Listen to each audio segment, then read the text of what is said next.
वालेकुम students, past indefinite tense आज आपके सामने डिस्कस करने लगे। बहुत ज़्यादा इसका यूज़ है और जितनी भी शॉर्ट स्टोरीज़ हैं, मोरल स्टोरीज़ हैं, जब भी आपने कोई भी स्टोरी सुनानी उसमें सबसे ज़्यादा पास्ट इंडेफिनिट का यूज़ किया जाता है।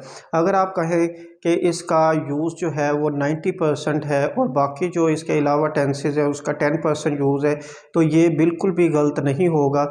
और आज हम इसका बहुत अच्छे से आपको यूज़ बताने लगे और बिल्कुल हम डिटेल से इसको डिस्कस करेंगे। इसमें सिर्फ सेकंड फॉर्म यूज़ की जाती है और कोई भी टेंस ऐसा नहीं है जिसमें सेकंड फॉर्म यूज़ की जाए। और नेगेटिव में हम डिड नॉट के साथ फर्स्ट फॉर्म यूज़ करते हैं और जो इंट्रोगेटिव सेंटेंसेस है उसमें डिड जो है वो स्टार्ट में यूज़ किया जाता है, क्योंकि हेल्पिंग वर्ब हमेशा स्टार्ट में यूज़ किए जाते हैं। साथ में आज हम WH वर्ड का भी आपको यूज़ बताएंगे। WH वर्ड स्टार्ट में यूज़ किए जाते हैं और फिर लास्ट में आपको use two plus first form का यूज़ बताएंगे, किस तरह से वो पास्ट इंडेफिनिट टेंस में यूज़ किया जाता है। तो सबसे पहले हम स्टार्ट करते हैं इसकी उर्दू में पहचान से कि ता था, ती थी, ते थे वगैरह आखिर में उर्दू सेंटेंसेस में आता है, या छोटी ये बड़ी ये अलिफ जो है वो उर्दू सेंटेंसेस के लास्ट में यूज़ किया जाता है। तो इसको आपने अच्छे से जहन में रखना है कि मसलन वो खाना खाता था या उसने खाना खाया, दोनों की ही इंग्लिश पास्ट इंडेफिनिट टेंस के मुताबिक की जाएगी। तो इसमें आपने second form of verb use करनी है। सिर्फ यही टेंस है जिसमें second form of verb use की जाती है, इसके अलावा कोई भी टेंस ऐसा नहीं है जिसमें सेकंड फॉर्म यूज़ की जाए। और सिर्फ आपने पॉजिटिव सेंटेंसेस में सेकंड फॉर्म का यूज़ करना है। नेगेटिव और इंट्रोगेटिव सेंटेंसेस में आपने सिर्फ फर्स्ट फॉर्म यूज़ करनी है और डिड नॉट के साथ सिर्फ आप फर्स्ट फॉर्म यूज़ करेंगे। तो हम स्टार्ट करते हैं। आई वर्कड, मैंने काम किया। I worked in this company 5 years, मैंने 5 साल इस कंपनी में काम किया। ही टीज्ड मी, उसने मुझे तंग किया। ही टीज्ड हर, उसने उसे तंग किया। तो इस तरह से आप देख रहे हैं कि मैं जब ट्रांसलेट करता हूं तो फिर भी आखिर में अलिफ छोटी बड़ी ही आएगा। तो आपने इंग्लिश से उर्दू अगर करनी है तो आप जहां पे भी इंग्लिश को पढ़ रहे हैं ट्रांसलेशन के लिए, तो आप इस मेथड को अगर यूज़ करते हैं तो बहुत सारे सेंटेंसेस को आप सिंपल तरीके से ट्रांसलेट कर सकते हैं। तो इसलिए आप जब भी इंग्लिश पढ़ते हैं तो इस चीज़ का ख्याल रखा करें कि कौन सा टेंस यूज़ किया जा रहा है, ताकि आप इंग्लिश से उर्दू और उर्दू से इंग्लिश दोनों तरह से आप अच्छे से इसको कर सकें। दे सोल्ड देयर कार, उन्होंने अपनी कार को बेच दिया। अगर उर्दू में इस तरह से लिखा होता फिर हमने सेकंड फॉर्म इसी तरह से इसकी इंग्लिश करनी थी। तो दोनों तरह से आपको इसको अंडरस्टैंड करना चाहिए। अगर आपकी अंडरस्टैंडिंग बेसिक ये हो चुकी है कि उर्दू से इंग्लिश या इंग्लिश से उर्दू आप कर रहे हैं, तो साथ में फिर आप इंग्लिश टू इंग्लिश प्रैक्टिस करें। इंग्लिश टू इंग्लिश ज़्यादा से ज़्यादा सेंटेंसेस बनाएं, सोचें और इनको डिफरेंट वेबसाइट से भी पढ़ें।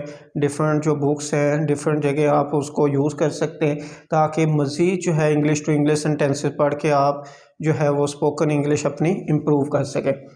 तो ही कट हिज हेयर, उसने अपने बाल काटे। शी रिप्लाइड मी, उसने मुझे जवाब दिया। अली वॉक डेली, अली रोज़ाना पैदल चलता था। तो इस तरह से आप सेकंड फॉर्म यूज़ करके आप इसके सेंटेंसेस बना सकते हैं। अब नेगेटिव में हम इसका यूज़ करने लगे तो डिड नॉट के साथ आपने फर्स्ट फॉर्म लगानी। I did not reply her, मैंने उसको जवाब नहीं दिया। He did not tease me, उसने मुझे तंग नहीं किया।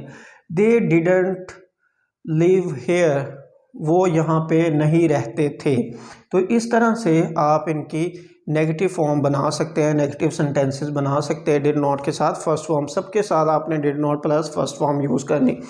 तो इसी तरह जब आप इंट्रोगेटिव सेंटेंसेस बनाते हैं तो डिड जो है वो स्टार्ट में आ जाता है।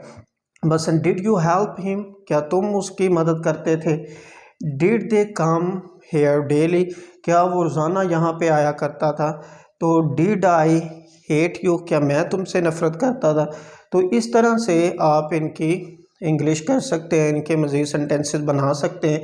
तो कमेंट सेक्शन में भी हमें बताएं कि इस मेथड के ज़रिए आपके लिए ये टेंस ईजी हो रहे हैं या नहीं हो रहे। अगर आपके जहन में कोई और मेथड है या कोई भी प्रॉब्लम है तो ज़रूर हमें बताया करें, ताकि हम अपनी वीडियोस को मज़ीद जो है वो इम्प्रूव करें और आपको ज़्यादा से ज़्यादा ईजी वे में टेंसेस और इंग्लिश ग्रामर सिखा सकें। तो इसी तरह WH वर्ड हैं जितने भी, जब आप इनका यूज़ करते तो WH वर्ड जो है वो सबसे पहले यूज़ किया जाता है। फिर आप हेल्पिंग वर्ब यूज़ करते हैं, फिर सब्जेक्ट, फिर वर्ब और फिर ऑब्जेक्ट यूज़ करेंगे। How did you come here, तुम यहाँ पे कैसे आए। How did you come here, तुम यहाँ पे कैसे आए।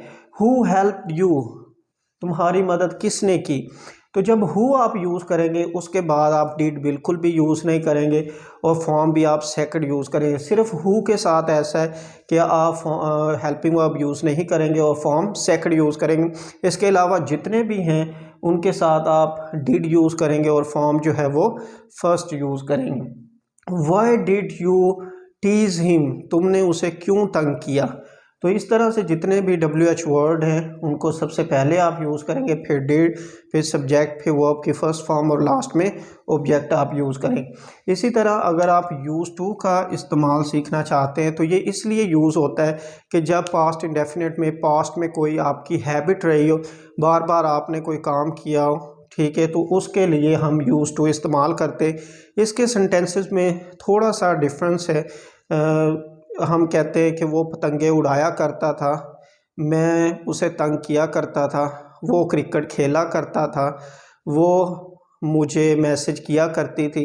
तो इस तरह के जितने भी सेंटेंसेस हैं उसमें आपने यूज़ टू के साथ फर्स्ट फॉर्म लगानी है तो वो सेंटेंस ठीक होगा, अदरवाइज़ वो इनकरेक्ट होगा। तो जैसे कि मैंने कुछ सेंटेंसेस आपके लिए लिखे हुए, ही यूज़ टू प्ले, वो खेला करता था।